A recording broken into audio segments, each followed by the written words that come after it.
जय हिंद दोस्तों, मेरा नाम है वेदश्री त्रिवेदी और हम लोग इस समय पढ़ रहे हैं फाइनेंशियल अकाउंटिंग। इसमें जो हमारा चैप्टर चल रहा है वो है ब्रांच अकाउंट। इससे पहले मैंने इस चैप्टर से रिलेटेड आपको डेटर्स मेथड बताया हुआ है और इस समय जो हम लोग इस चैप्टर में पढ़ रहे हैं वो है स्टॉक एंड डेटर्स मेथड, अर्थात स्कंद व देनदार पद्धति। ये एक ऐसी पद्धति होती है, ये एक ऐसा मेथड है ब्रांच अकाउंटिंग का जिसके तहत हेड ऑफिस ब्रांच के संदर्भ में संपूर्ण इन्फॉर्मेशन प्राप्त करने के उद्देश्य से ब्रांच के संदर्भ में तमाम सारे अकाउंट्स ओपन करती है। तो ऐसी मेथड को कहा जाता है स्टॉक एंड डेटर्स मेथड, अर्थात स्कंद एवं देनदार पद्धति। और इसको ये मेथड इसलिए कहा जाता है क्योंकि ये का पूरा मेथड इन दो अकाउंट्स पर बेस्ड होता है, मतलब स्टॉक ब्रांच स्टॉक अकाउंट और ब्रांच डेटर्स अकाउंट पर ही।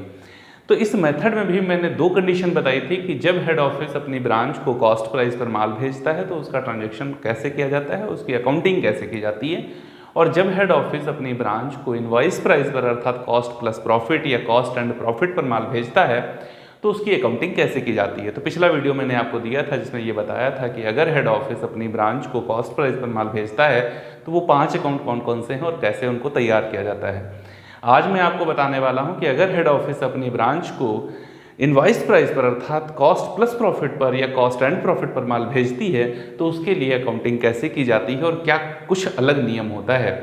तो आइए हमारे साथ और देखते हैं आज जो हम लोग क्वेश्चन करने वाले हैं उसको। क्वेश्चन जो हमें करना है वो आपके बोर्ड पर है, लेकिन इससे पहले यदि आपने हमारे चैनल को सब्सक्राइब नहीं किया हुआ है तो कर लीजिए और बेल आइकन को जरूर प्रेस कर लीजिए ताकि आने वाले वीडियोस का नोटिफिकेशन आपको आसानी के साथ में सरलतापूर्वक मिल सके। क्वेश्चन के अंदर इन्फॉर्मेशन कुछ ऐसी है, स्वदेशी क्लॉथ मिल का मुख्य कार्यालय मुंबई तथा शाखा दिल्ली में है।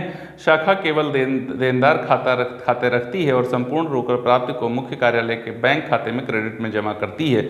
शाखा के सभी व्ययों का भुगतान मुख्य कार्यालय द्वारा किया जाता है। शाखा को माल लागत प्लस 33 से 1/3% पर भेजा जाता है। 1 जनवरी 2016 को मुख्य कार्यालय की खाता बही से निम्न शेष प्रदर्शित हुए हैं। शाखा देनदार खाता 15,000 रुपये का है। शाखा स्कंद खाता 6,000 रुपये का है। शाखा समायोजन खाता 1,500 रुपये क्रेडिट है। 31 दिसंबर 2016 को समाप्त वर्ष से संबंधित शाखा के निम्नलिखित व्यवहार थे। नगद बिक्री है 7,500 रुपये की। क्रेडिट सेल्स है आपकी 1,50,000 रुपये की। कार्यालय से बीजक मूल्य पर माल भेजा है 1,80,000 रुपये। शाखा के देनदारों से प्राप्त रोकड़ 1,44,000 रुपये। शाखा के देनदारों को स्वीकृत छूट 3,690 रुपये।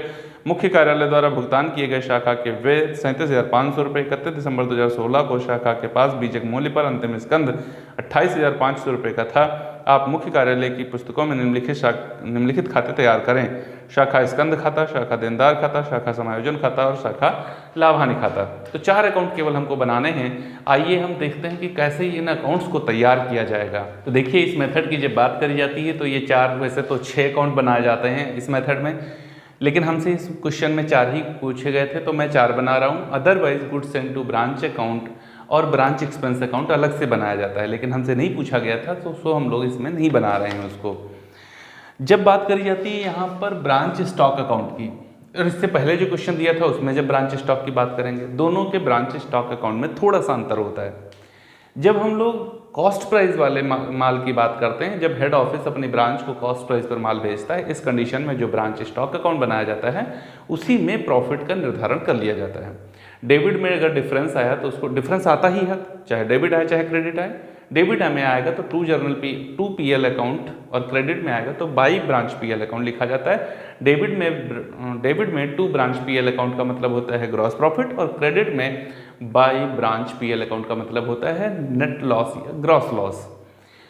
लेकिन जब हम लोग इनवॉइस प्राइस वाले क्वेश्चन की बात करेंगे तो इसमें बहुत सिंपल रहेगा, लेकिन जो ब्रांच स्टॉक अकाउंट होगा वहां के प्रॉफिट को निर्धारित नहीं किया जाता। मोस्टली यहाँ डिफरेंस आता ही नहीं है, इसका दोनों टोटल बराबर आएगा और बाई चांस अगर डिफरेंस आ भी जाए तो उसको सरप्लस या डिफिशिएंसी के नाम से जानेंगे, प्रॉफिट में नहीं ले जाएंगे। सरप्लस होगा तो पीएल के डेबिट में और अगर हमारा लॉस हुआ है तो पीएल के क्रेडिट में। अगर सरप्लस हुआ है तो पीएल के क्रेडिट में और अगर लॉस हुआ है तो डिफिशिएंसी हुई है तो पीएल के डेबिट में लिखकर उसको खत्म किया जाएगा।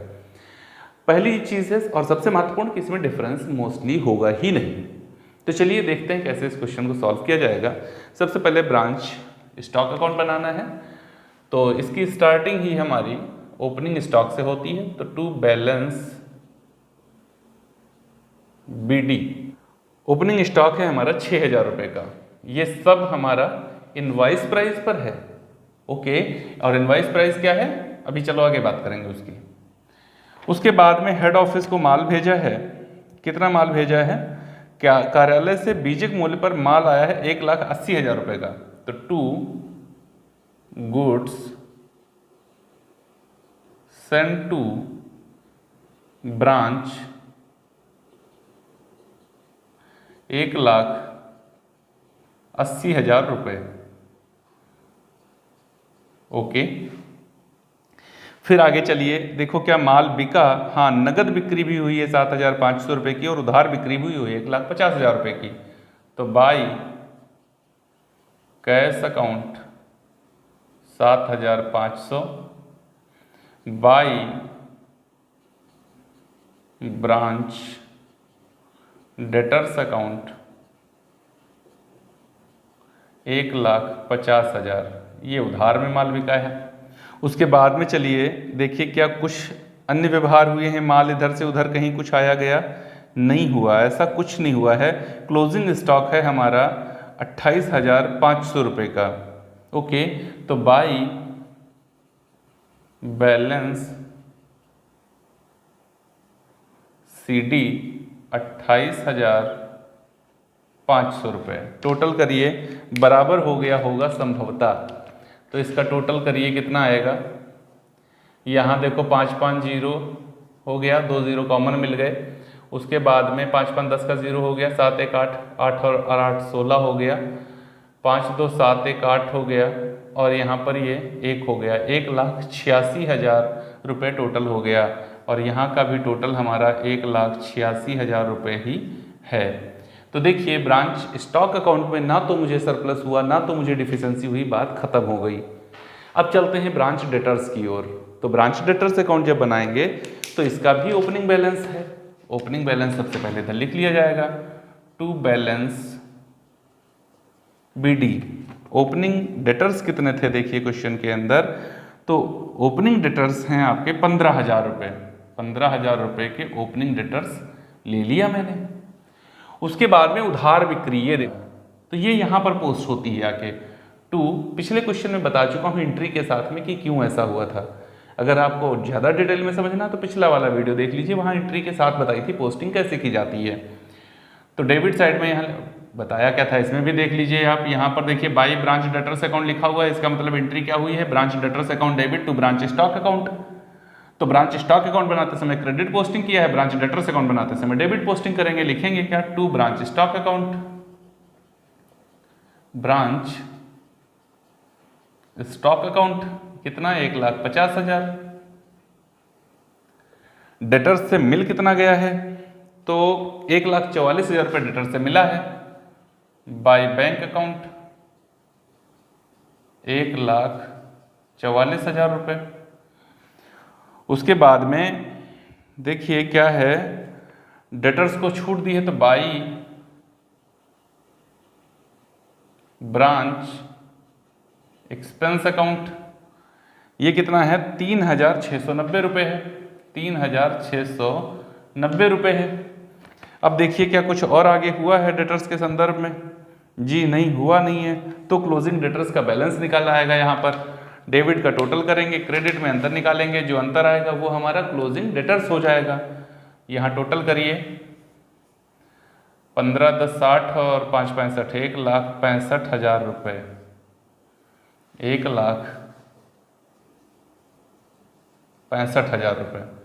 डिफरेंस निकालो तो 0 9 1 10 6 1 7 3 10 4 3 7 1 8 7 15 4 1 5 1 6 और यहाँ पर 1, तो ये 17,310 रुपया बाई बैलेंस CD। और बाई बैलेंस CD का मतलब है यहाँ पर कि ये हमारा क्लोजिंग डेटर्स का अमाउंट निकल के आ गया है। क्लोजिंग डेटर्स क्वेश्चन के अंदर नहीं दिए गए थे हमको। बात क्लियर हो गई है आपको। अब देखिए जो सबसे ज़्यादा इंपॉर्टेंट है वो है हमारा ब्रांच एडजस्टमेंट अकाउंट। इसको कैसे एडजस्ट किया जाएगा, किसको, यहाँ जो स्टॉक है हमारा ये 6,000 वाला, ये जो माल भेजा है हमने 1,80,000 रुपये का, और जो हमारे पास ये क्लोजिंग बैलेंस है स्टॉक का, ये सब इनवाइस प्राइस पर है। और इनवाइस कितना है, ये 100 प्लस 33 1/3 है। ओके, तो जब इसको सॉल्व किया जाएगा तो ये कितना आ जाएगा, तो हम लोग अगर इसको सॉल्व करें तो ये भी 33 99 और 100 100/3 इसको कह सकते हैं। ये वाली जो वैल्यू है इसको हम लोग 100/3 भी कह सकते हैं। तो इन सब का रिजर्व बनाया जाएगा। कैसे रिजर्व बनाया जाएगा, देखो ये वाला जो स्टॉक है क्लोजिंग स्टॉक, इसका रिजर्व डेबिट में बनेगा, ये वाला स्टॉक का रिजर्व यहाँ बनेगा, जो गुड्स सेंट टू ब्रांच है इसका रिजर्व इधर बनेगा। तो सबसे पहले डेबिट साइड में लिखेंगे to stock reserve account, to stock reserve account. और देखिए अगर इसको सॉल्व किया जाए तो ये कंडीशन हमारी बनती है, जब ऐसी कंडीशन में इस तरीके से इसको सॉल्व किया जाता है तो amount into rate upon 100 plus rate बनता है। ठीक है, तो अगर इसको हम लोग पूरा कंप्लीटली सॉल्व करेंगे चल के, तो एक जगह मैं सॉल्व करके आपको बता देता हूँ। यहाँ पे आप देख लीजिएगा, ये मैं 28,500 रुपये ले लेता हूँ और इसको अपॉन 100/3 अपॉन 100 प्लस 100/3, तो ये मेरा कितना हो जाएगा भैया, ये मेरा 100 इंटू 3 300 प्लस 100 कितना हो जाएगा 400। ओके 400, और ये 3 और 3 कैंसिल कर दीजिए तो ये 400 हो जाएगा। इसका मतलब है कि यहाँ पर ये 28,500 गुणे 100/400 ऐसे आ जाएगा। ठीक, ये 1/4 कर सकते हैं, 3 और 3 तो कैंसिल हो जाएगा ये, है ना। तो इसको हम लोग सीधा 1/4 कह सकते हैं। आगे से जहां जहां हमको ये यूज करना पड़े वहां 1/4 यूज कर ले तो बेहतर होगा, एकदम सिंपल सा निकल आएगा, बार बार कैलकुलेशन नहीं करनी पड़ेगी। तो स्टॉक रिजर्व हमारा जो क्लोजिंग स्टॉक का 28,500 का निकालेंगे वो कितना आएगा, 28,500 गुणे 1/4, तो 4 सते 28, 4 इक्कन 4, 4 दूना 8 और 4 पंचे 20, 7,125 रुपये इस स्टॉक के अंदर प्रॉफिट का था। 28,500 रुपये का जो स्टॉक था इसके अंदर 7,125 रुपये प्रॉफिट का था, बाकी कॉस्ट थी। तो मैंने यहाँ पूरा लिखा तो इसका जितना डिफरेंस आया वो इधर निकाल दिया। यही मैंने इसके साथ किया है, तो इसको क्रेडिट में लिखेंगे, by goods sent to branch, by goods sent to branch account. 1,80,000 रुपये का 1/4 निकालो कितना आएगा, तो 4 चक्कू 16 और 4 पंचे 20, 45,000 रुपये, है ना। कितना आ जाएगा, 45,000 रुपये ही आ जाएगा। मतलब 1,80,000 रुपये का टोटल बिक्री मूल्य है, उसमें 45,000 का प्रॉफिट है और 1,35,000 रुपये की लागत है। फिर मेरा ये स्टॉक आया है देखो 6,000 का, इसका रिजर्व इधर बनाएंगे, बाई स्टॉक रिजर्व। 6,000 का 1/4 कितना होता है, 1,500 रुपये, है ना, 1,500 रुपये, 15 चक्कू 60, टोटल कर लीजिए। यहाँ का टोटल आया मेरा 46,500, वही मैं यहाँ ले आया 46,500, यहाँ डिफरेंस निकाल दिया और ये डिफरेंस मेरा आया 5 और 5 10, 2 1 3 7 3 10, 1 और 1 2, 2 और 3 5 हो गया, 7 और 9 और 7 16 हो गया, और यहाँ पर 3 हो गया, 39,375 रुपये हमारा टू ब्रांच पीएल अकाउंट आ गया। टू ब्रांच पीएल अकाउंट आ गया हमारा 39,375 रुपये। ओके, अब इसके साथ ही हम लोग बना लेते हैं branch profit and loss account. जब हम लोग branch profit and loss account बनाने आएंगे तो देखिए यहाँ पर इसको कैसे तैयार किया जाएगा। ये देखिए आपका बैलेंस आया हुआ है, टू ब्रांच पीएल अकाउंट लिखा है, इसका मतलब एंट्री क्या हुई है, branch adjustment account debit to branch PL account. अब हम लोग बना रहे हैं ब्रांच पीएल अकाउंट, इसका मतलब है क्रेडिट साइड में लिखेंगे बाई ब्रांच एडजस्टमेंट अकाउंट।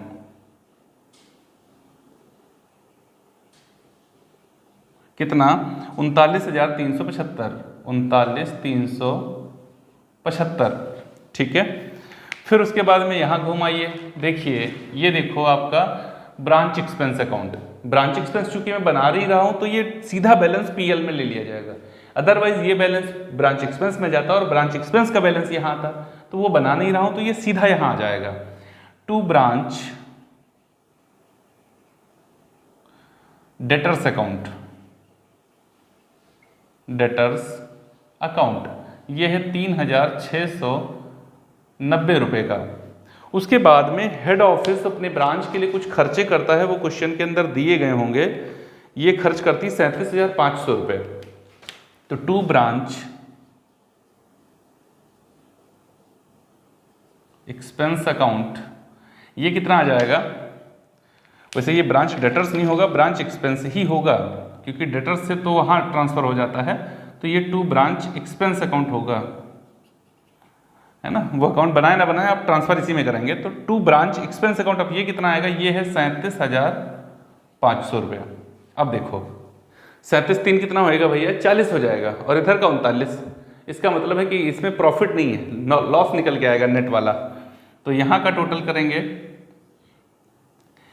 0, 9, 6, 5, 11, 7, 3, 10, 11, 3 और 1, 4, 41,190 रुपये। यहाँ यही लेकर आए 41,190 रुपये। डिफरेंस निकालिए, इधर कितना आएगा? यहाँ डिफरेंस निकालो तो 5, 5, 10, 7, 1, 8, 1, 9, 3 और 8, 3, 11, 9, 1, 10, 10 और 1, 11, 1,815 रुपये। ये आ गया बाई जनरल पीएल अकाउंट, मतलब नेट लॉस निकल कर आ गया है। ये मेरा शुद्ध हानि हो गई है 1,815 रुपये की। तो देखिए कुछ चेंज नहीं होता है। अगर कॉस्ट पर माल भेजा जा रहा है तो इसके लिए क्वेश्चन में पहले ही आपको दे चुका हूँ, कैसे उसको सॉल्व किया जाता है मैं डिटेल में बात बता चुका हूँ। और अगर माल बीजक मूल्य पर भेजा जा रहा है, लागत प्लस लाभ पर भेजा जा रहा है, तो उसके लिए ब्रांच एडजस्टमेंट अकाउंट एक अलग से बना लिया जाता है और फिर उसको एडजस्ट करते हुए क्वेश्चन को सॉल्व कर लिया जाता है। तो उम्मीद है branch stock and debtors method आपको बेहद आसान तरीके से समझ में आ गया होगा। जैसा भी समझे हैं अपनी प्रतिक्रियाएं हम तक जरूर पहुंचाया करें, और अगर आपने हमारा चैनल सब्सक्राइब नहीं किया हुआ है तो कर लीजिए और बेल आइकन को जरूर प्रेस कर लीजिए, ताकि आने वाले वीडियोस का नोटिफिकेशन आपको आसानी के साथ में सरलतापूर्वक मिल सके। हम लोग मिलेंगे अपने अगले वीडियो में, जिसमें हम देखेंगे ब्रांच अकाउंट में फाइनल अकाउंट मेथड कैसे यूज़ किया जाता है, अर्थात अंतिम खाता पद्धति क्या होती है।